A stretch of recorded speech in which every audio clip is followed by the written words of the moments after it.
FM, votre station chrétienne.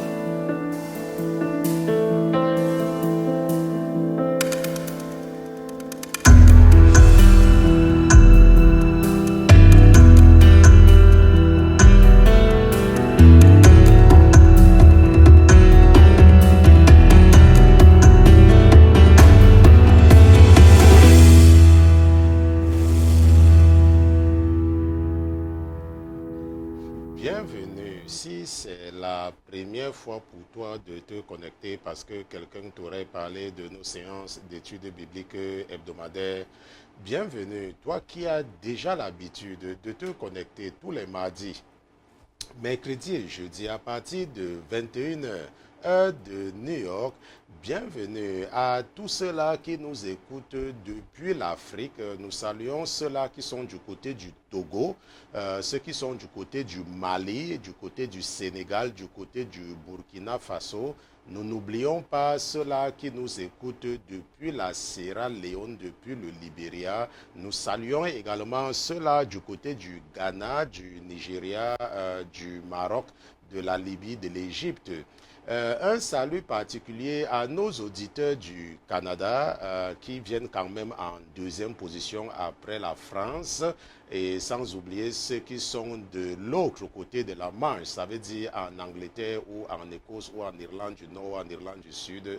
Bienvenue à tous les pères de famille, à toutes les mères de famille qui ont pris la résolution d'éduquer spirituellement leurs enfants par ces séances d'études bibliques hebdomadaires.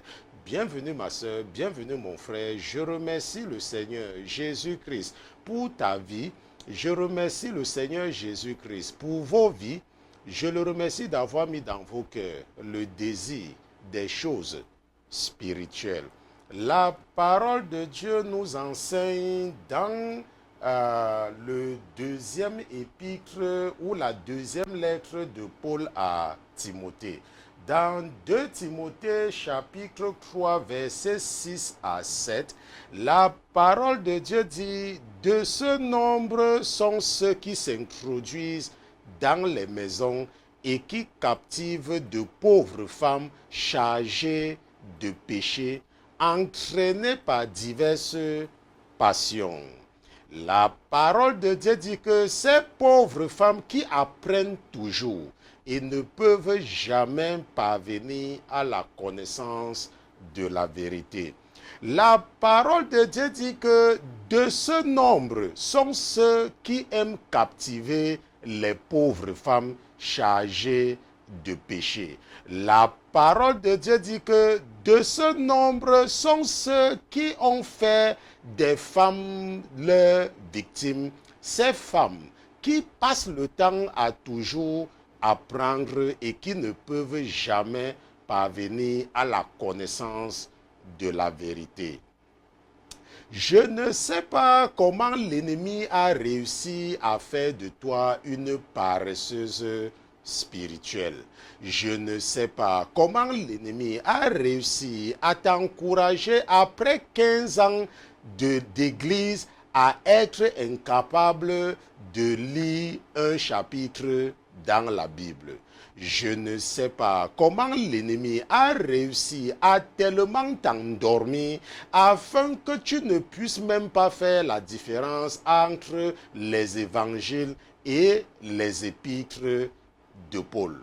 Je ne sais pas comment l'ennemi fait de toi une proie tellement facile qui passe le temps à courir après les miracles dans les églises. Mais ce soir, la parole de Dieu a mis dans le cœur de ton frère et serviteur que je suis que la Bible parle de toi, et la Bible dit qu'il y a des gens comme toi qui passent seulement le temps à apprendre et n'arrivent jamais à comprendre ce qui est écrit dans la Bible.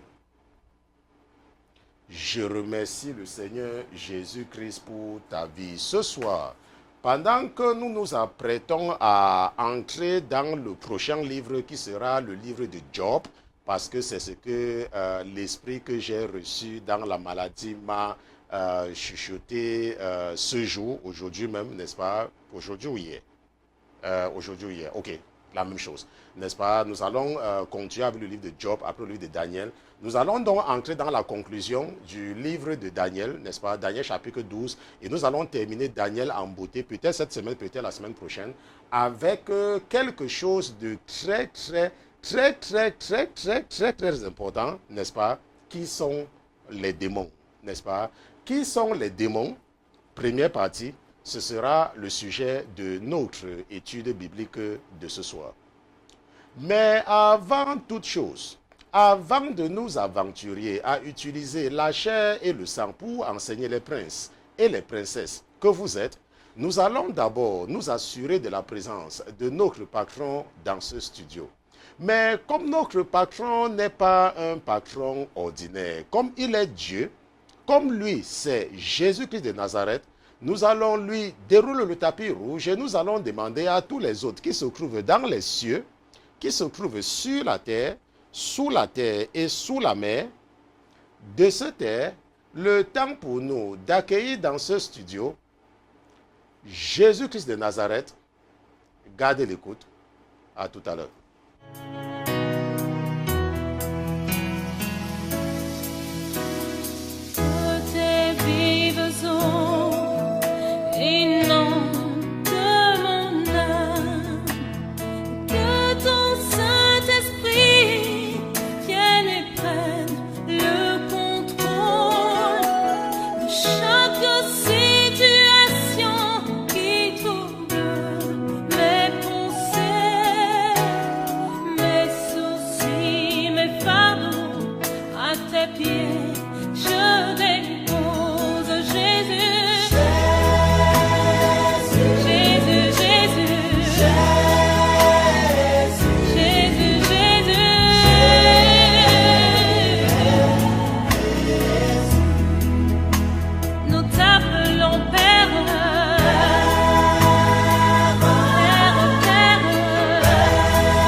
Deuxième chance. Nous voici de retour en la présence du Créateur des cieux et de la terre. Nous voici de retour en ta présence, Papa. Nous voici de retour, malgré nos manquements, malgré nos paroles légères, malgré les écarts de langage, malgré le fait que tes ennemis ont trouvé le moyen de se moquer de toi à cause de nos légèretés dans la parole et à cause des légèretés de nos actes. Nous nous permettons quand même de revenir vers toi pour apprendre ce que tu as à nous enseigner. Rappelle-toi, Père éternel, que c'est la chair que tu nous as donnée qui nous amène à poser des actes que tu as en horreur. C'est cette chair qui nous domine tellement, c'est à cause de cette chair que nous posons des actes qui ne t'honorent pas, Père éternel. La raison pour laquelle nous venons vers toi, c'est parce que nous en sommes conscients et nous savons que par nous-mêmes, nous ne pouvons pas dominer sur les désirs de la chair et que nous avons besoin que tu nous aides. Et le seul moyen de nous aider, c'est d'être équipés par ta parole. Le seul moyen, c'est d'être outillé par les oracles et les mystères que tu as cachés dans ta parole. Père éternel, permets-moi de venir en ta présence avec le troupeau que tu m'as confié, mes frères et mes sœurs, et permets-nous de te demander pardon pour nos manquements, pardonne-nous nos offenses, pardonne-nous nos péchés que nous avons posés par action, pardonne-nous également les péchés que nous avons commis par omission.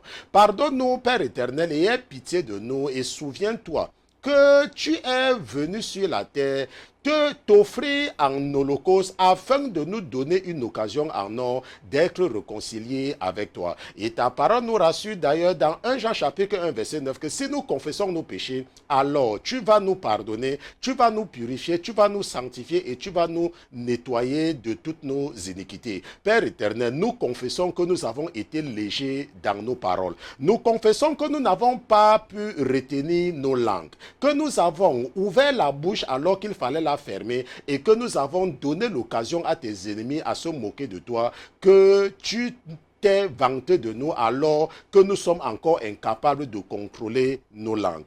Papa, enseigne-nous tes voies et aide-nous à nous contrôler la prochaine fois.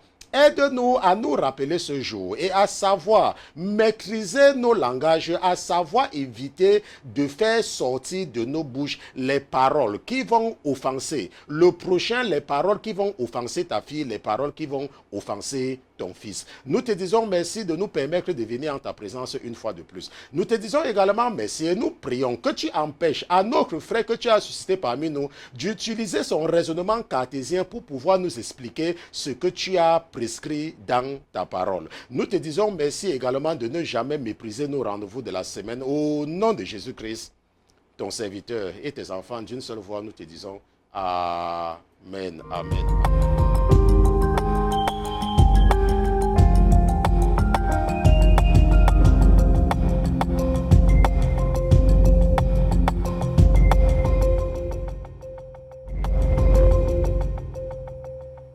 Nous remercions Dieu pour Jésus-Christ, nous remercions Jésus-Christ pour sa fidélité, nous le remercions également pour son esprit de compassion, même comme je sais que nous devons faire un peu plus.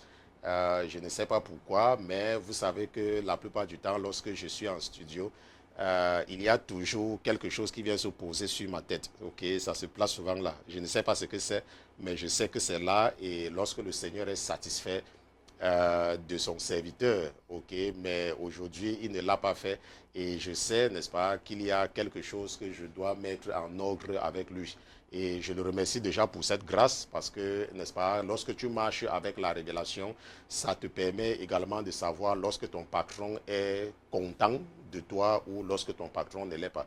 Et je vais certainement, comme d'habitude, aller devant lui. De toute façon, je sais. Ok, je ne vais même pas parler. Je sais pourquoi il ne s'est pas manifesté ce soir. Mais ce qu'il a contre moi, ça n'a rien à voir avec vous. Ok, moi, je suis votre enseignant et je suis votre guide. Et mon devoir, c'est de vous enseigner. Ok, ça, c'est mon devoir. Donc, ne vous souciez pas, n'est-ce pas, si j'ai un problème avec mon patron. Ok, vous écoutez seulement ce que j'ai à vous dire. Parce qu'il a dit aux enfants d'Israël que, n'est-ce pas, écoutez, n'est-ce pas, ce que les pharisiens vous racontent, n'est-ce pas, mais ne les imitez pas. Parce qu'ils sont assis sur la chair de Moïse. Et peut-être ce que vous pouvez faire, c'est de prier, n'est-ce pas, pour votre pasteur, n'est-ce pas, demander au Seigneur de lui pardonner, quel que soit ce qu'il a fait, n'est-ce pas, c'est de prier, Seigneur Jésus, pardonne, n'est-ce pas, à notre pasteur, parce que nous avons encore besoin de lui. Ok. Donc, c'est très important ce que nous allons commencer à étudier à partir d'aujourd'hui. Nous allons commencer à étudier quelque chose de très important, n'est-ce pas, les démons. Beaucoup de fois, nous entendons parler des démons, n'est-ce pas, mais qui sont les démons? Ok, beaucoup de fois, n'est-ce pas, on entend parler des démons, les démons, les démons, mais qui sont les démons? Ce qui a inspiré cet enseignement, n'est-ce pas, c'est le chapitre 12, n'est-ce pas, le dernier chapitre, et c'est d'ailleurs, nous sommes sur le chapitre 12 depuis, nous avons déjà fait tellement d'enseignements sur le chapitre 12, et après, n'est-ce pas, cette étude sur les démons, nous allons continuer avec le livre suivant, n'est-ce pas, qui est le livre de Job. Et j'ai seulement reçu cette révélation, je ne sais pas si c'est ce matin ou hier, parce que vous savez que je ne savais même pas quel livre nous devions étudier. Et c'est pendant que je préparais cet enseignement, n'est-ce pas, qui sera d'ailleurs très long, sur les démons que nous allons, enfin que j'ai reçu, n'est-ce pas, que cette voix m'a dit, ok, le prochain livre, c'est le livre de Job. Et nous allons également certainement apprendre beaucoup de choses pendant cette étude-là. Allons un peu ensemble dans Daniel chapitre 12, lisons à partir du verset 9. Ok, allons rapidement dans Daniel chapitre 12, nous lisons à partir du verset 9. La Bible dit que, et il est dit, va Daniel, car ces paroles sont cachées et scellées jusqu'à la fin des temps. Et j'ai attiré votre attention plusieurs fois que si tu regardes très bien le livre d'Apocalypse, n'est-ce pas, qui est écrit par Jean, et tu compares avec le livre de Daniel, à Daniel, on avait dit de sceller, n'est-ce pas, de sceller le livre. Mais à Jean, on a dit de ne pas sceller, ok, parce que la fin est là, ok, ne scelle pas, n'est-ce pas, parle. Mais Daniel, on a dit scelle, ok. Et le verset 10 dit que plusieurs seront purifiés, blanchis et éprouvés, mais les méchants agiront avec méchanceté, et aucun des méchants ne comprendra, mais les intelligents comprendront. Ok, plusieurs seront purifiés, blanchis et éprouvés, mais les méchants agiront avec méchanceté, et aucun des méchants ne comprendra, mais les intelligents comprendront. N'est-ce pas? Et depuis le temps où cessera le sacrifice continuel et où l'on mettra l'abomination de la désolation, il y aura 1200 90 jours. Heureux celui qui attendra et qui atteindra jusqu'à 1335 jours. Mais toi, va à ta fin, tu reposeras et tu seras debout pour ton lot à la fin des jours. Ok? Mais toi, va à ta fin. N'est-ce pas? Mais toi, va. Tu te reposeras et tu seras debout pour ton lot à la fin des jours. Ok? Ça veut dire quoi? Ça veut dire que il y a un temps où ceux qui sont morts, n'est-ce pas, seront réveillés. Il y a un temps, n'est-ce pas? Il y a un temps, n'est-ce pas, que ceux qui sont morts, bien évidemment en Jésus, vont se réveiller pour recevoir leur récompense, n'est-ce pas? Tu seras debout pour ton lot, pour ta récompense, n'est-ce pas, à la fin des jours. Mais va te reposer, ok? Parce que le chrétien ne meurt pas. Le chrétien, nous avons vu que l'âme est immortelle. Ok, l'âme, notre véritable identité est immortelle. Donc, lorsque tu meurs, n'est-ce pas, tu dors seulement. Ok, tu dors. Si tu te reposes, tu dors. Ok, c'est un repos temporaire. Ça, c'est si tu es chrétien. Et si tu es un vrai chrétien. Et quand on parle de vrai chrétien, c'est vrai chrétien. Par exemple, tu vas dans une boutique, tu veux acheter quelque chose. Tu veux peut-être une belle paire de chaussures. Et tu sais qu'on vend la chaussure là dans une boutique. Et tu pars dans une boutique et tu pars regarder le prix de la chaussure. Et tu sais très bien que tu ne vas pas acheter cette chaussure dans cette boutique-là. Tu sais très bien. Mais tu pars quand même dans cette boutique demander le prix, ok, à un boutiquier, donc quelqu'un qui est là pour vendre. Tu pars quand même demander le prix, sachant que tu ne vas pas acheter la chaussure là-bas. C'est un péché. Ok? Parce que c'est un manque d'intégrité. C'est pour cela qu'il ne faut pas croire que le christianisme est quelque chose de facile. Puisque tu sais déjà que tu ne vas pas acheter la chaussure. Et tu vas donc perdre le temps, n'est-ce pas, de ce commerçant. Et tout ce que tu veux, c'est aller demander le prix, connaître le prix qu'on vend là-bas et maintenant aller demander, n'est-ce pas, et aller acheter maintenant sur Internet. C'est un péché. Parce que cette personne est payée pour faire un travail et toi, tu viens perdre le temps de la personne. Ok, je veux seulement vous t'amener à comprendre le degré de sanctification que Dieu attend de ses enfants. Et je vous ai expliqué, par exemple, le cas, n'est-ce pas, des pourboires. N'est-ce pas, chez nous, aux États-Unis, on appelle ça les tips. Tu travailles pour une entreprise et on te donne le tips. Tu dois rapporter cela à ton patron. Parce que tu es là-bas, on te paye déjà pour le travail que tu fais. On se comprend. Ça, c'est quand on vous parle de vrais chrétiens, parfois vous ne comprenez pas. Ça, c'est la mentalité du chrétien. Ok, ça, c'est la mentalité du chrétien. J'ai raconté à votre sœur, une de vos sœurs qui est en Afrique, parce que vous savez, j'appelle de temps en temps en fonction des problèmes. Et je lui disais que récemment, vous savez, je travaille pour deux sociétés, n'est-ce pas? Bon, pour deux, bon, l'autre c'est à temps partiel. Et dans la deuxième société, n'est-ce pas, les gens de là-bas me font tellement confiance qu'ils m'ont donné la carte bancaire de la compagnie, n'est-ce pas? Je peux acheter quand je veux, ok? Bon, mais il s'avère que j'avais recommandé un ordinateur, un serveur, parce que je veux créer un système redondant, n'est-ce pas, dans la société pour nous assurer qu'on ne va pas perdre de données. Et j'avais donc fait une recommandation d'un serveur qui coûtait dans les $1900. Et il s'est avéré que ce n'était plus disponible. J'ai donc commencé à chercher un autre serveur.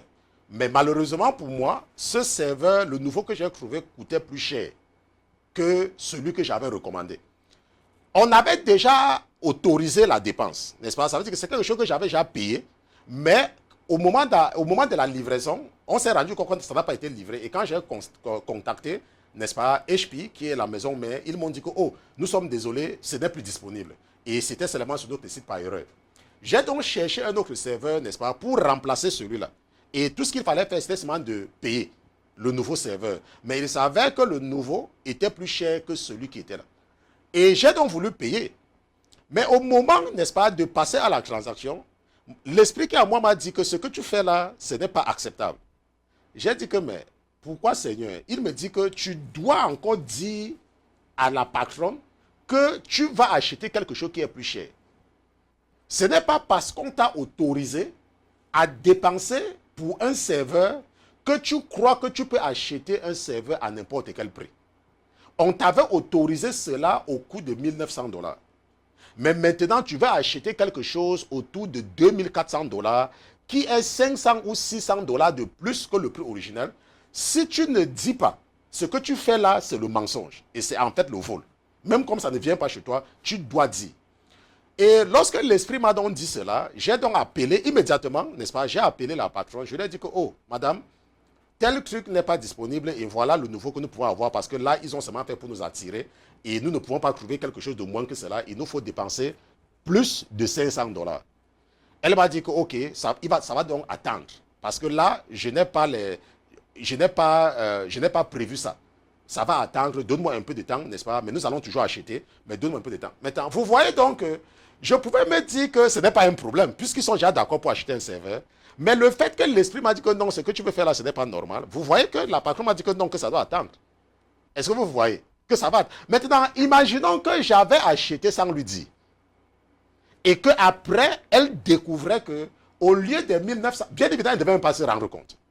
Parce que vous savez, quand vous êtes un ingénieur, si tu m'écoutes, la plupart du temps, l'administration ne sait même pas. Ils voient seulement ce que tu as acheté. Mais ça devait être malhonnête. On se comprend. Même comme ça ne venait pas chez moi, c'est un manque d'honnêteté. Et la raison pour laquelle je raconte ça, c'est seulement pour vous faire comprendre à quel niveau Dieu voudrait que nous soyons honnêtes. On se comprend? À quel niveau Dieu voudrait que nous soyons honnêtes. Parce que le paradis, c'est un endroit parfait. Ce n'est pas un endroit où tu crois que tu vas mentir un peu et partir là-bas. C'est pour ça que la Bible dit que le royaume des cieux appartient à ceux qui sont comme les enfants. Pas les enfants, mais comme les enfants. On se comprend? Voilà. Maintenant, ce que nous voyons ici dans Daniel, et certainement mon épouse va vous montrer encore le verset 13. L'ange dit à Daniel que mais toi va à ta fin, tu reposeras et tu seras debout pour ton lot à la fin des jours. C'est un ange qui parle à Daniel. Peut-être si toi tu n'as pas lu cela, je t'encourage. Regardons un peu le verset 1, n'est-ce pas? Le verset 1 dit qu'en ce temps-là se lèvera Michael, le grand chef, qui tient ferme pour les enfants de ton peuple. Donc l'archange Michael, n'est-ce pas? Ou l'archange Michel, n'est-ce pas? En fonction de la version que tu as, n'est-ce pas? Qu'il va se lever, n'est-ce pas? Et ce sera un temps de détresse. Donc nous voyons ici là que un ange est en train de parler à Daniel. Un ange est en train de faire des révélations à Daniel. Mais nous savons également que la Bible nous parle de deux catégories d'anges. Okay? La Bible nous parle des anges qui sont restés fidèles à Dieu et les anges qui se sont rebellés. Et ceux qui se sont rebellés, n'est-ce pas, ont été chassés. Et ce sont ceux-là qu'on appelle les anges déchus. Ok? Et à chaque fois qu'on parle des anges déchus, nous avons tendance à confondre les anges déchus et les démons. Ok? Et c'est pour cela que nous allons comprendre à partir de cet enseignement qu'il y a une différence entre les anges déchus et les démons. Les anges déchus ne sont pas les démons. Ok? Et nous savons que chaque fois on parle de démons, de démons, de démons, de démons. Et c'est pour cela que nous allons partir dans Matthieu chapitre 12. Ok? Et regarder le cas, les références biblique sur les démons. Allons un peu ensemble dans Matthieu chapitre 12 et nous allons voir avec le Seigneur lui-même. Matthieu chapitre 12, nous allons lire à partir du verset 22. Parce que nous savons très bien que la Bible, n'est-ce pas, ne nous parle pas de l'origine des démons. Mais c'est pour cela que nous allons essayer, à la lumière de la parole de Dieu et des révélations, n'est-ce pas, comprendre qu'effectivement la Bible en parle. Mais nous allons comprendre pourquoi ça n'entre pas, n'est-ce pas, de façon explicite. Okay? Parce que ce que nous faisons là, ce qu'on appelle la démonologie, n'est-ce pas? C'est un domaine du christianisme, n'est-ce pas? L'étude des démons. Et nous allons, pendant cette étude biblique, nous allons voir les références, n'est-ce pas, au type, n'est-ce pas, d'anges déchus, parce que la compréhension des anges déchus va nous permettre d'avoir une connaissance beaucoup plus approfondie des démons. Et nous allons comprendre le mode opératoire des démons. Comment les démons sont créés? Qui les crée? Comment ils naissent? On se comprend, c'est très important. Dans Matthieu chapitre 12, verset 22, la Bible dit qu'alors on présenta à Jésus un démoniaque, aveugle et muet. Et il le guérit, de sorte que, nous allons lire jusqu'au verset 28, n'est-ce pas? De 22 à 28. de sorte que celui qui avait été aveugle et muet parlait et voyait.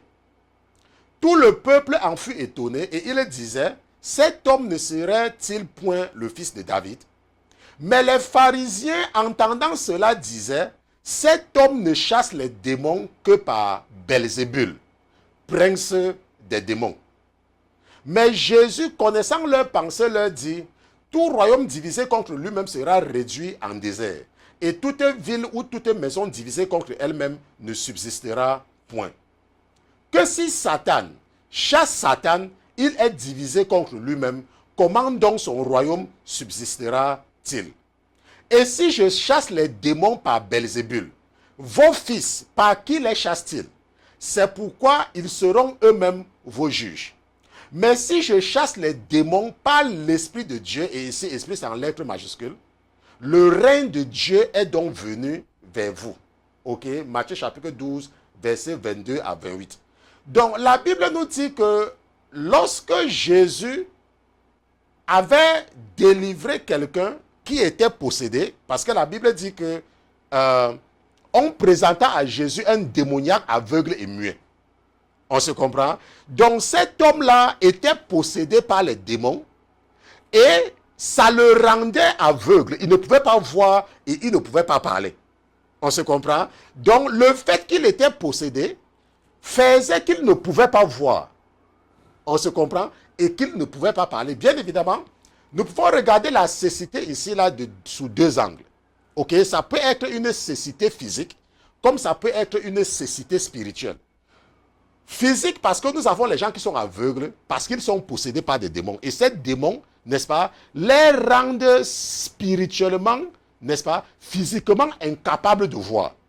Mais les démons peuvent aussi rendre quelqu'un spirituellement incapable de voir. C'est pour cela qu'il y a des gens que ça ne dépend pas de combien de fois vous les expliquez la Bible, ils ne comprennent rien. Ils ne comprennent rien. On se comprend. Parce qu'ils sont spirituellement aveugles. Ils ne comprennent rien. On se comprend. Mais dans le cas particulier, nous allons nous concentrer, nous allons beaucoup nous focaliser sur la cécité physique. Ça veut dire que cet homme-ci là ne pouvait pas voir. Et la Bible dit que Jésus l'avait guéri. Et il avait commencé à voir et il avait commencé à parler.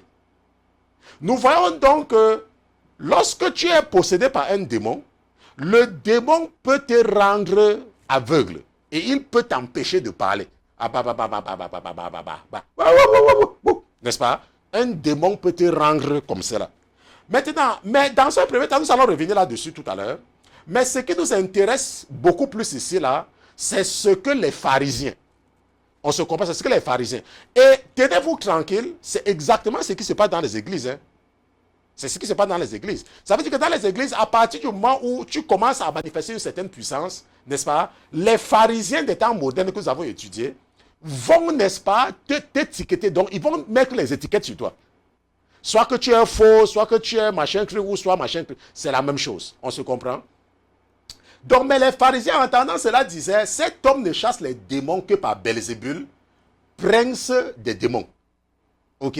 Maintenant, il faut voir ici, là, que on dit ici, là, qu'il ne chasse les démons que par Belzébul, le prince des démons. Ok? Mais il faut voir que ce Belzébul ici, parce qu'après cela, on fait bien référence à Satan. N'est-ce pas? Que si Satan chasse les démons, chasse Satan, il est divisé contre lui-même. Comment son royaume subsistera-t-il, n'est-ce pas? Et si je chasse les démons par Belzébul. Donc nous devons donc voir qu'il y a une différence entre Satan et Belzébul. Il y a une différence. Ce n'est pas la même personne. On se comprend, ce n'est pas la même personne. Belzébul, n'est-ce pas? Comme la Bible est en train de nous dire ici, là, c'est, n'est-ce pas, le prince, ok? La Bible dit que Belzébul, c'est le prince des démons. Mais Satan, c'est autre chose. Satan, c'est autre chose. Et bien évidemment, la Bible dit que c'est le prince des démons.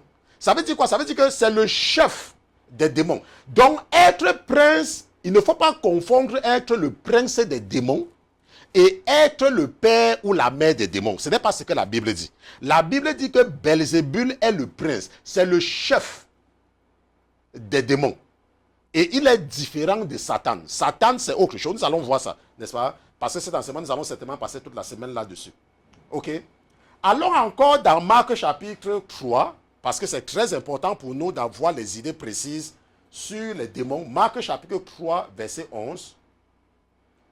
Ok, voilà ce que la Bible dit. La Bible dit que, et quand les esprits immondes le voyaient, ils se prosternaient devant lui et s'écriaient, tu es le Fils de Dieu. Maintenant, il faut voir ici là que la Bible dit que, et quand les esprits immondes le voyaient, ils se prosternaient devant lui et s'écriaient, tu es le Fils de Dieu. Mais il les défendait avec menace de le faire connaître. Il monta ensuite sur la montagne et appela ceux qui le jugea à propos, et il vint à lui. Et il en établit 12 pour être avec lui, pour les envoyer prêcher, et pour avoir la puissance de guérir les malades et de chasser les démons. On se comprend? Il dit qu'il avait choisi les gens pour leur donner la puissance de prêcher. Regarde, n'est-ce pas? Il en établit 12 pour être avec lui, pour les envoyer prêcher. Ok? Et en plus de cela, n'est-ce pas, guérir les malades et chasser les démons. Nous voyons donc ici là que les démons, n'est-ce pas, ce sont, n'est-ce pas, les démons possèdent les gens. Et la Bible dit au verset 16, et nous allons lire jusqu'au verset 22, que c'était Simon auquel il donna le nom de Pierre, puis Jacques, fils de Zébédée, et Jean, frère de Jacques, auquel il donna le nom de Boanerges, n'est-ce pas, c'est-à-dire enfant du tonnerre, et André, Philippe, Barthélemy, Matthieu, Thomas, Jacques, fils d'Alphée, Thaddée, Simon, le Cananite, et Judas l'Iscariote qui fut celui qui le trahit. Puis il retournait à la maison, et une multitude s'y assembla encore, de sorte qu'ils ne pouvaient même pas, n'est-ce pas, ils ne pouvaient pas même prendre leur repas. Ses parents l'ayant appris sortir pour le prendre, car on disait il est hors de sens. Et les scribes qui étaient descendus de Jérusalem disaient, il est possédé de Belzébul, et il chasse les démons par le prince des démons. On se comprend?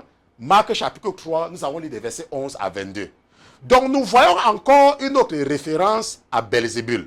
Ok? En tant que le prince des démons. Belzébul, le prince des démons. On se comprend? Et on disait que Jésus est possédé par Belzébul, le prince des démons.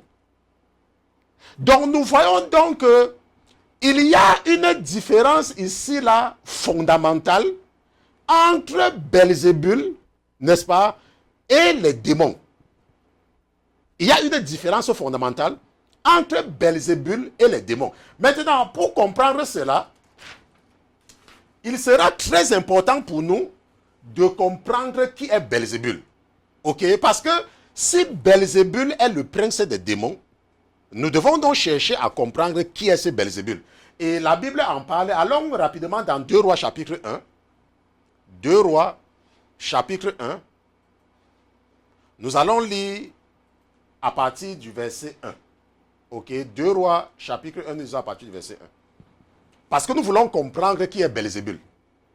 Ok, le prince des démons. Puisque la Bible en parle. Et plusieurs fois.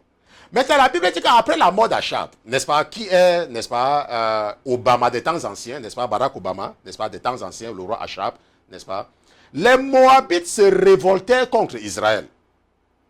Or, Achazia tomba par le treillis de sa chambre haute, n'est-ce pas, Achazia, qui est celui qui avait remplacé son père, n'est-ce pas, son père Achab. Après la mort de Achab, n'est-ce pas, c'est Achazia qui va devenir roi. Et la Bible dit que Achazia va tomber par le treillis de sa chambre haute à Samarie.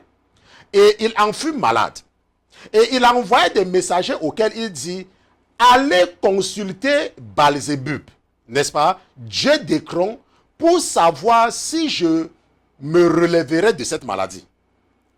Mais l'ange de l'Éternel dit à Élie, le Tishbite, lève-toi, monte au-devant des messagers du roi de Samarie et dis-leur, n'y a-t-il point de Dieu en Israël que vous alliez consulter Belzébub, Dieu d'Écron?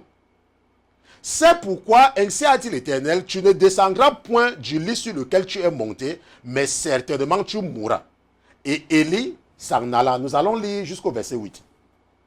Puis les messagers retournèrent vers Achazia qui leur dit, pourquoi revenez-vous? Et il lui répondit, un homme est monté au-devant de nous et nous a dit, allez, retournez vers le roi qui vous a envoyé et dites-lui, ainsi a dit l'Éternel, n'y a-t-il point de Dieu en Israël que tu envoies consulter Baal-Zébub, Dieu d'Écron, c'est pourquoi tu ne descendras point du lit sur lequel tu es monté, mais certainement tu mourras. Alors le roi leur dit, comment est cet homme qui est monté au-devant de vous et qui vous a dit ces paroles? Et il lui dit, c'est un homme vêtu de poils et ayant autour de ses reins une ceinture de cuir. Et il dit, c'est Élie le Tishbite. On se comprend? Bon, maintenant, ce que la Bible nous raconte ici, c'est que à un moment donné, le fils d'Achab, Achab est déjà bien évidemment mort parce qu'il était mort en guerre, n'est-ce pas? Son fils va avoir un accident et il va se blesser sévèrement. Et comme il s'était blessé, il va envoyer les gens consulter les marabouts, n'est-ce pas? C'est comme, n'est-ce pas, ceux qui sont, n'est-ce pas, dans mon pays d'origine ou en Afrique, quand ils partent consulter les sorciers, c'est la même chose, ce n'est pas nouveau. Et c'était, n'est-ce pas, ce sorcier-là vivait, la Bible nous dit, et nous allons retourner là-bas ensemble, n'est-ce pas, le Dieu d'Écron, n'est-ce pas? Écron, n'est-ce pas, c'était une ville, n'est-ce pas, des Philistins. N'est-ce pas, Écron, c'était une ville des Philistins. Et ces Philistins-là adoraient un certain Dieu qu'on appelait Baal-Zébub, n'est-ce pas, Belzébul, c'est le même, n'est-ce pas, ce n'est qu'une question, n'est-ce pas, de traduction et de translation, c'est la même chose, donc Belzébul. Ok, donc, ce Dieu-là, donc, c'est Belzébul, n'est-ce pas, Baal-Zébub, n'est-ce pas, le Dieu d'Écron. Maintenant, et Dieu a dit, n'est-ce pas, au messager de Achazia, comme la Bible dit, n'est-ce pas, de Achazia, que est-ce qu'il n'y a pas un autre Dieu, il n'y a pas un Dieu en Israël, pour que vous partez consulter un autre Dieu, qui est Baal-Zébub. Ça veut donc dire quoi? Ça veut dire que Baal-Zébul ou Belzébub est un Dieu. Ça veut dire qu'il y a une principauté ou il y a une divinité qui s'appelle Belzébub. Est-ce qu'on se comprend? Il y a un Dieu qui s'appelle Belzébub. Et c'est important de comprendre, c'est un Dieu, puisque la Bible dit que c'est un Dieu. Ce ne sont pas les paroles du pasteur Christian, la Bible dit que c'est un Dieu. Voilà ce qui est écrit. N'est-ce pas? N'y a-t-il point de Dieu en majuscule en Israël que tu envoies consulter Baal-Zébub, Dieu d'Écron? On se comprend, donc c'est le Dieu d'Écron. Et selon, n'est-ce pas, si tu regardes l'étymologie de Belzébub, j'ai préparé ça pour toi, n'est-ce pas? Ok, donc si nous regardons l'étymologie de Baal-Zébub, n'est-ce pas, ou Belzébub, n'est-ce pas, ou Belzébub ou Baal-Zébub, n'est-ce pas? Le nom Baal-Zébub dérive du nom cananéen Baal, qui veut dire Seigneur. Et il est connu comme le Seigneur des mouches, parce que Baal veut dire Seigneur, et Zébul, n'est-ce pas? Zébul, ça veut dire mouche. C'est pour cela que Belzébub, c'est, n'est-ce pas, le Seigneur des mouches. Ok, c'est ça que ça veut dire Belzébub, le Seigneur des mouches. Et si tu m'écoutes et que tu es un ancien sorcier, n'est-ce pas, tu sais que ce que je dis là, tu sais ce que ça veut dire, ok? Bien évidemment, je ne suis pas là pour enseigner aux enfants de Dieu des choses qu'ils ne doivent pas connaître. Le plus important pour vous, c'est de connaître que ça existe, ok? Je ne suis pas là pour parler des choses qui ne sont pas dans la Bible, ok? Contentez-vous de ce que je vous dis. Maintenant, nous voyons donc que Belzébub, donc, c'est le prince des démons et son nom veut dire le Seigneur des mouches. On se comprend? Donc, il se manifeste de cette façon-là. Il se manifeste de cette façon. Est-ce qu'il se manifeste de cette façon? Donc, maintenant, si donc Belzébub est le prince des démons, ok, et qu'on fait référence également à Satan quand on le mentionne, ça veut dire que Belzébub, n'est-ce pas, est une divinité qui doit être dans le même rang que le diable, que Satan. Est-ce qu'on est d'accord? Donc, Belzébub, c'est un prince, c'est le prince des démons. Ok? Et ce que nous devons donc comprendre, c'est que Belzébub, n'est-ce pas, est que dans la réalité, c'est un des anges déchus, mais qui a une autorité, n'est-ce pas, qui a une fonction supérieure. Parce qu'il est l'un des chefs. C'est pour ça que la Bible dit que c'est un prince. C'est un chef. Parce que quand la Bible parle de chef, c'est prince. Ok, le chef, le prince. Donc, Belzébub est un ange, n'est-ce pas, c'est l'un des anges déchus qui est responsable des démons. N'est-ce pas? Qui commande les démons. Ce n'est pas Satan. Satan, c'est le chef de tous les anges qui s'étaient rebellés contre Dieu. Et Belzébuth, lui, sa fonction, c'est de donner les ordres aux démons. C'est lui le chef des démons. Ok, c'est le prince. Est-ce qu'on se comprend? Maintenant, en tant que le prince des démons, ça ne veut pas dire que c'est lui qui envoie les démons faire les choses. Parce que Satan, c'est le chef de tous les anges déchus. Ok, parce que c'est le chef qui les avait conduits. Et il les avait tous conduits et on les avait chassés. Mais, et vous savez, je ne sais pas comment je peux faire ça pour mieux expliquer. Ah, c'est simple, j'ai déjà expliqué ça, c'est simple. Ok, il y a les démons qui ont un chef. Et maintenant, le chef des démons qui est Belzébuth peut maintenant donner quelques démons aux autres anges. Ça veut dire que les autres anges déchus peuvent dire à Belzébuth que j'ai besoin des démons. Et il leur donne des démons pour les servir. On se comprend? C'est comme tu peux recevoir une autorité satanique et on met certains démons à ta disposition. Donc, l'ange déchu qui va, n'est-ce pas, donner les ordres aux démons de venir te servir, cet ange déchu-là, c'est lui qu'on appelle Belzébuth ou Balzébuth. C'est lui le prince des démons. Ok, c'est ça, maintenant, je pense que là, c'est beaucoup plus facile à comprendre. Maintenant, nous allons maintenant voir la différence. Je ne sais pas quelle heure il est. Ok, on a le temps, on pourra voir cette différence. Nous allons maintenant voir la différence entre les anges déchus et les démons. Ok, donc, c'est ça ici, mon épouse va vous montrer cela. La différence entre les démons et les anges déchus. Parce que je pense que je peux même quitter en bas là. Ce n'est pas nécessaire que je sois en bas. On peut seulement avoir là où ce n'est que cette partie-ci là. Et comme ça, on va seulement entendre ma voix. Ok?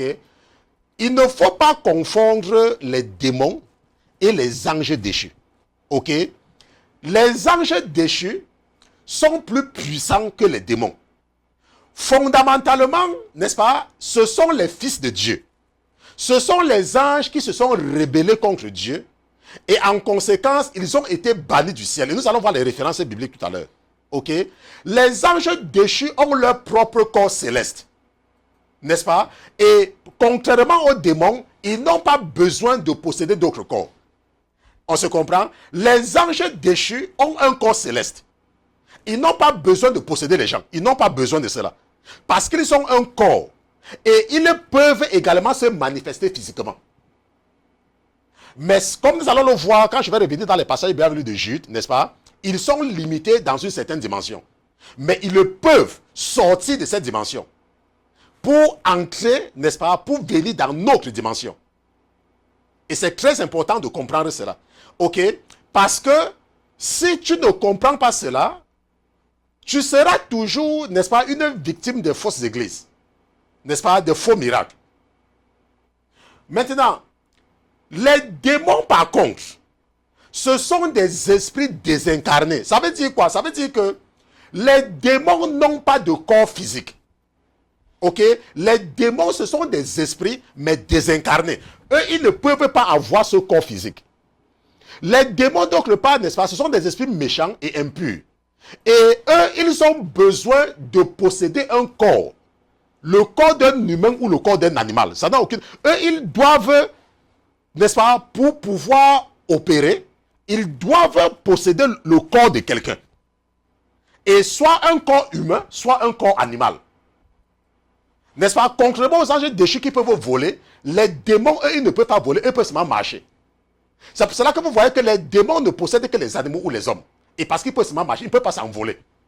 Et s'ils essaient même de s'envoler, ils vont tomber. C'est pour ça que quand quelqu'un est possédé par les démons, vous voyez passer la personne saute, mais la personne tombe. Parce que la personne ne peut pas voler. Ce ne sont pas des anges. Parce que concrètement aux anges, les anges peuvent s'envoler. Les anges ont les ailes, les anges déchus. On se comprend? Maintenant, ce qu'il faut également donc voir, c'est que les anges déchus, comme nous avons vu, n'est-ce pas, ce sont les anges qui sont rébellés contre Dieu et qui ont suivi Lucifer dans cette rébellion, dans cette révolte. Par contre, les anges déchus ont un corps. Nous allons partir dans Apocalypse chapitre 12, verset 7. Juste pour répondre également à l'un de vos frères qui m'a posé la question sur les anges déchus, lorsque j'ai fait un enseignement là-dessus, qui n'avait pas, je lui ai dit qu'on devait revenir là-dessus. Ok, et j'espère que tu es en train de suivre cet enseignement, tu te reconnais. Alors un peu dans Apocalypse chapitre 12 verset 7. Apocalypse chapitre 12, nous lisons à partir du verset 7. Ok. La Bible dit que alors il y eut un combat dans le ciel. Michel et ses anges combattaient contre le dragon, n'est-ce pas? Nous savons que le dragon, c'est le serpent ancien, c'est le Satan, n'est-ce pas? Le diable, n'est-ce pas? Et le dragon combattait avec ses anges. Donc Michel combattait contre le dragon et le dragon combattait avec ses anges. Il y eut un combat dans le ciel.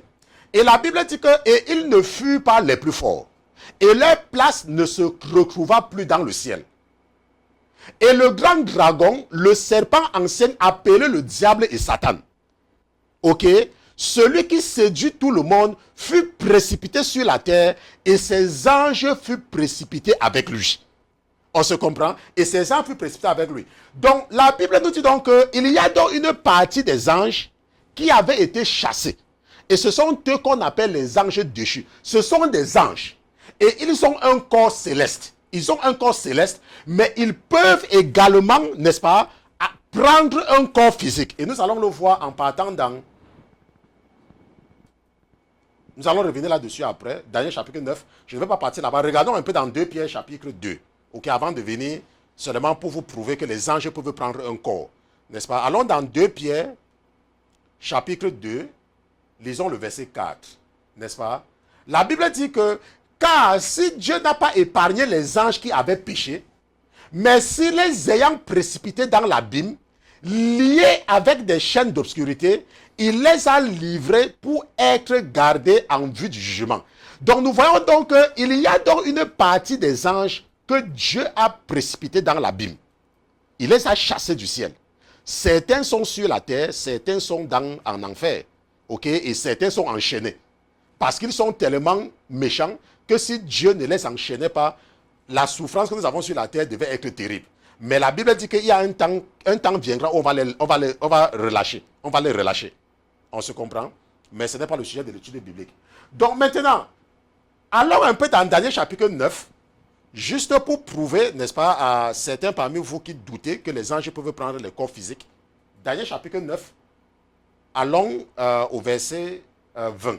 Ok, voici ce que le verset 20 dit. Le verset 20 dit que, dans le chapitre 9, verset 20, la Bible dit que, et je parlais encore, je priais, je confessais mon péché et le péché de mon peuple d'Israël, et je présentais ma supplication à l'Éternel, mon Dieu, pour la sainte montagne de mon Dieu. Je parlais encore dans ma prière, quand cet homme, Gabriel, que j'avais vu en vision auparavant, vint à moi d'un vol rapide, vers le temps de l'oblation du soir. On se comprend? Donc, Daniel dit qu'il priait et Gabriel, n'est-ce pas, l'archange Gabriel s'est présenté devant lui. Mais tu te rappelles, nous venons de lire tout à l'heure qu'il y avait un combat au ciel où Michel avait combattu le dragon et ses anges. Et nous voyons donc que ce sont les gens qui ont le même statut. Ce sont les fils de Dieu. Ils ont le même statut. Ils ont le même mode opératoire. Mais Dieu les a chassés. Mais ils peuvent donc prendre le corps physique. Est-ce qu'on se comprend? Et c'est pour cela d'ailleurs... Non, je ne vais pas revenir là-dessus. Nous allons revenir là-dessus après, n'est-ce pas? Je veux d'abord qu'à ce niveau, c'est que nous comprenons que les anges déchus ont la possibilité, n'est-ce pas, de se manifester physiquement. Ils ont, n'est-ce pas, un corps physique. Ça peut ne pas être un corps beau, n'est-ce pas? Ça peut ne pas être un beau, mais ils peuvent se manifester physiquement, sans avoir besoin de prendre le corps d'un individu. Contrairement aux démons qui ont besoin d'un corps humain, n'est-ce pas, pour opérer. C'est ça la différence. Ok? Bon, maintenant, regardons maintenant le cas des démons. Si nous partons dans Marc chapitre 5, ok, pour voir le mode opératoire, seulement pour voir la différence, Marc chapitre 5, regardons les versets 2 et 3. La Bible dit que, et aussitôt que Jésus fut descendu de la barque, un homme possédé d'un esprit immonde sortit des sépulcres et vint au-devant de lui. Il faisait sa demeure dans les sépulcres et personne ne pouvait le tenir lié, mais pas même avec des chaînes. Ok? Pas même avec les chaînes. Donc la Bible dit que, et aussitôt que Jésus fait descendre la barque, un homme possédé par possédé d'un esprit immonde. Donc nous voyons donc que les démons ont besoin d'un corps physique. Ok, les démons ont besoin d'un corps physique. Contrairement aux anges. Les anges n'en ont pas besoin. Les anges, n'est-ce pas, à une certaine dimension se font adorer comme des dieux. Et ils peuvent donc se manifester à certaines personnes comme des anges de lumière. On se comprend? Maintenant, si nous partons par exemple dans Matthieu chapitre 12, verset 43. Matthieu chapitre 12, verset 43. Nous voyons donc que la Bible dit que lorsqu'un esprit immonde est sorti d'un homme, il va par des lieux arides cherchant du repos et il n'en trouve point. On se comprend? Donc la Bible dit que lorsqu'un esprit immonde est sorti d'un homme, un esprit immonde, un démon, lorsqu'il sort de quelqu'un, il va chercher. Il va dans un lieu désert cherchant du repos. Et son repos là c'est quoi? C'est qu'il cherche un autre corps. Ça veut dire que lorsqu'un démon quitte un corps, il doit entrer dans un autre corps. C'est pour cela que si tu es engagé ou si le Seigneur t'appelle dans la délivrance, lorsque tu chasses le démon de quelqu'un, il faut lui dire là où il doit partir. Tu ne peux pas seulement demander à un démon de sortir. Si tu demandes à un démon de sortir, tu lui demandes de sortir pour aller où? Tu dois lui demander de sortir pour aller quelque part. On se comprend. Tu dois lui demander de sortir pour aller quelque part. Et j'ai assisté à des séances de délivrance, n'est-ce pas, où ceci, n'est-ce pas, où j'ai bien vu de façon pratique ceci. Donc quand tu les chasses, tu dois les dire là où ils doivent partir. Et tu dois également mettre un temps. Par exemple, si par exemple tu dis que je te commande, n'est-ce pas, toi le démon qui rend cette personne paralysée, n'est-ce pas, je te commande de sortir au nom de Jésus, je t'intime de sortir de cette personne. Sors de cette personne et rentre dans les profondeurs de l'enfer et demeure là-bas pendant 1000 ans. On se comprend? Ou bien demeure là-bas pendant 200 ans. Ok? Ou tu dis, sors de ce corps et va dans les lieux arides, n'est-ce pas? Et fais ce que tu veux là-bas et ne retourne plus dans ce corps pour un temps. Donc tu dois donner, n'est-ce pas, un temps. Lorsque tu intimes ou tu donnes l'ordre à un démon de sortir. Bien évidemment, la Bible dit que tout disciple de Jésus est capable de le faire. Bien évidemment, si tu es un vrai chrétien. Sinon, tu connais l'histoire, n'est-ce pas, des 7 fils de Séva. Nous avons vu cela. Ils vivaient dans la fornication, ils vivaient dans le mensonge et ils s'aventuraient dans la délivrance. Et les démons sont venus bien les fouetter. Donc, lorsque tu n'as pas une vie de sanctification, ne t'hasarde même pas là-bas. On se comprend? Maintenant, si nous partons dans Luc chapitre 13, verset 10, parce que nous sommes en train de vouloir asseoir nos idées sur les démons, Luc chapitre 13, lisons à partir du verset 10, n'est-ce pas? La Bible dit que comme Jésus enseignait dans une synagogue un jour de sabbat, il se trouva là une femme possédée d'un esprit qui la rendait malade depuis 18 ans et qui était courbée en sorte qu'elle ne pouvait point du tout se redresser. Jésus, la voyant, l'appela et lui dit, femme, tu es délivrée de ta maladie. Et il lui imposa les mains et à l'instant, elle fut redressée et elle donna gloire à Dieu. N'est-ce pas? Ok, c'est ça qui nous intéresse. Ok, seulement jusqu'au verset 13. On ne veut pas savoir ce que les pharisiens ont pensé de cela. Donc nous voyons donc que lorsque le démon possède quelqu'un, ok, rappelle-toi que les démons sont les esprits immondes. Ils sont méchants. Ok, les démons sont méchants. Et lorsqu'ils viennent entrer dans quelqu'un, n'est-ce pas, c'est pour rendre la vie de la personne misérable. Maintenant, ce qu'il faut voir ici, c'est que nous sommes en train de parler des démons qui se manifestent physiquement. Mais il y a également les démons qui peuvent, n'est-ce pas, amener une personne à aimer, par exemple, le sexe. C'est pour ça que vous allez voir, par exemple, qu'il y a des femmes, ça ne dépend pas de ce que leur mari leur donne, n'est-ce pas? Elles sont toujours en train de sortir pour aller chercher d'autres hommes. Parce que les démons qui les possèdent ont une envie, je ne vais pas aller un peu très loin dedans parce qu'il y a les enfants qui nous écoutent, ok? Pour vous les adultes, vous comprenez. Maintenant, il y a également d'autres démons qui peuvent maintenant posséder quelqu'un pour l'encourager toujours à mentir. C'est pour ça que vous voyez des gens qu'ils ne savent pas dire la vérité. Mais pour rien, ils mentent pour rien. Pour rien, hein, pour rien, pour rien. Il y a également les démons qui encouragent les gens à détester les autres. Tu vois qu'ils te détestent pour rien. Pour rien, ils te détestent pour rien. Pourquoi? Parce qu'ils sont possédés. On se comprend? Bon, maintenant, ce que nous voulons maintenant savoir, c'est que nous savons que les anges déchus, n'est-ce pas, sont ceux qui avaient été chassés avec Lucifer, avec Satan. Ça sont les anges déchus. Et nous savons que, là, on nous dit, quand on lit, on dit qu'il y a des légions, n'est-ce pas? Par exemple, dans le cas que nous avons vu dans Marc chapitre 5, n'est-ce pas, pour ce monsieur qui vivait dans le cimetière, et lorsque Jésus le délivrait, il a dit, comment tu t'appelles? Je m'appelle Légion, n'est-ce pas? Il y a des légions et des légions de démons, n'est-ce pas, des légions.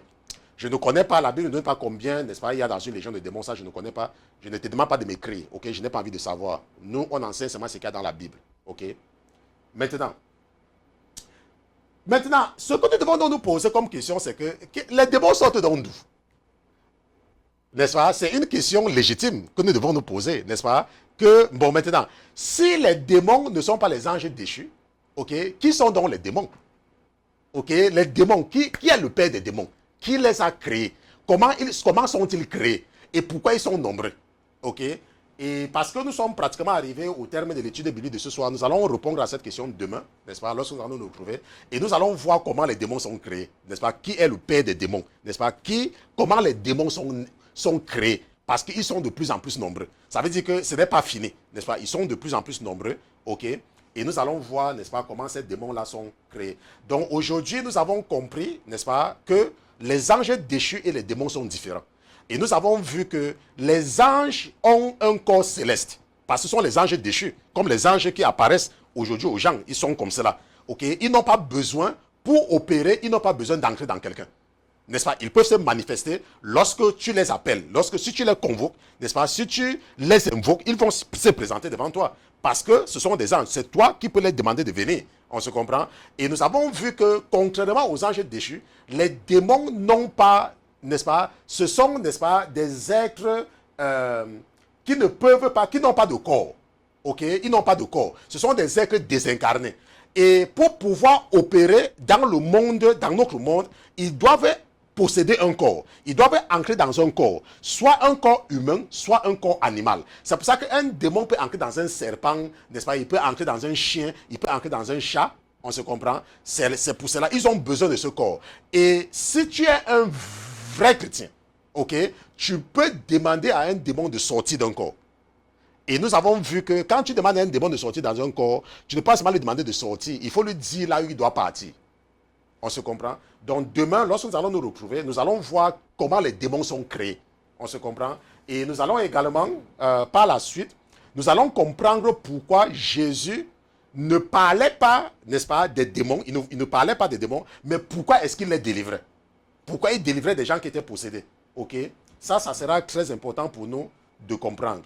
Et nous allons également voir, n'est-ce pas, le domaine d'opération des démons. Et nous allons comprendre, n'est-ce pas, pourquoi est-ce que les démons ne peuvent pas seulement se manifester comme ils veulent. Et pourquoi les anges ne peuvent pas seulement se manifester comme ils veulent. Les anges déchus surtout. Ok?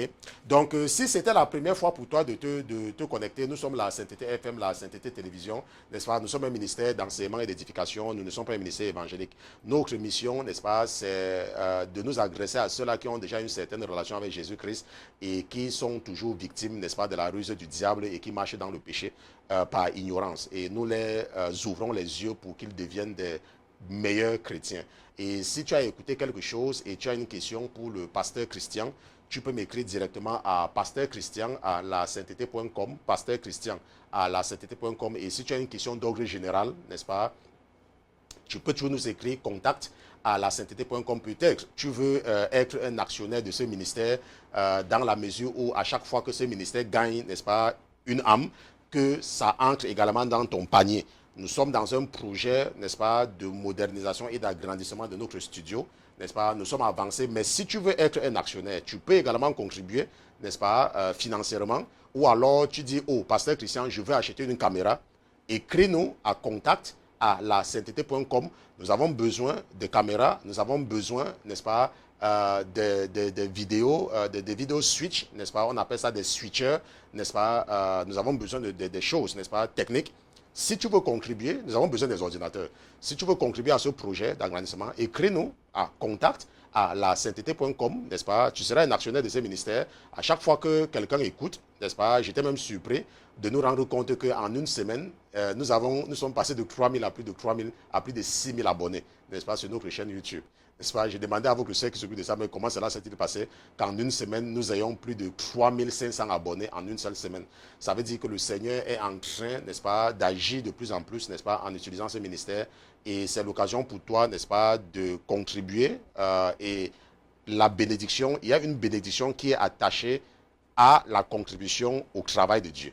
Okay? Il y a une bénédiction qui est automatiquement suivie.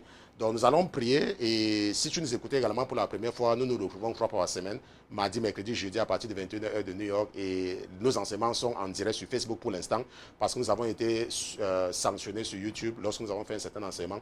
Et nous rendons également les enseignements disponibles sur notre chaîne, sur notre site internet www.lasainteté.com et sur notre chaîne YouTube, La Sainteté TV, La Sainteté TV, n'est-ce pas? Si tu vas là-bas, tu vas trouver tous nos enseignements.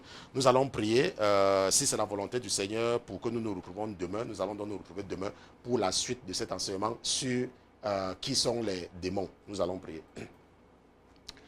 Seigneur Jésus, je te remercie d'avoir été présent ce soir dans ce studio. Je te remercie pour la vie de ton serviteur que je suis. Papa, je prie pour mon âme. Je te demande pardon, Père éternel. Pardonne ton serviteur. Je prie également pour mes frères et mes soeurs que tu m'as confiés. Père éternel, pardonne-leur également leurs offenses et veille sur eux pour le plaisir de ton serviteur que je suis, afin que le jour que je me présenterai devant toi, que j'ai la fierté de dire, Père éternel, de tout ce que tu m'as confié, je n'ai perdu aucun, je n'ai perdu aucune.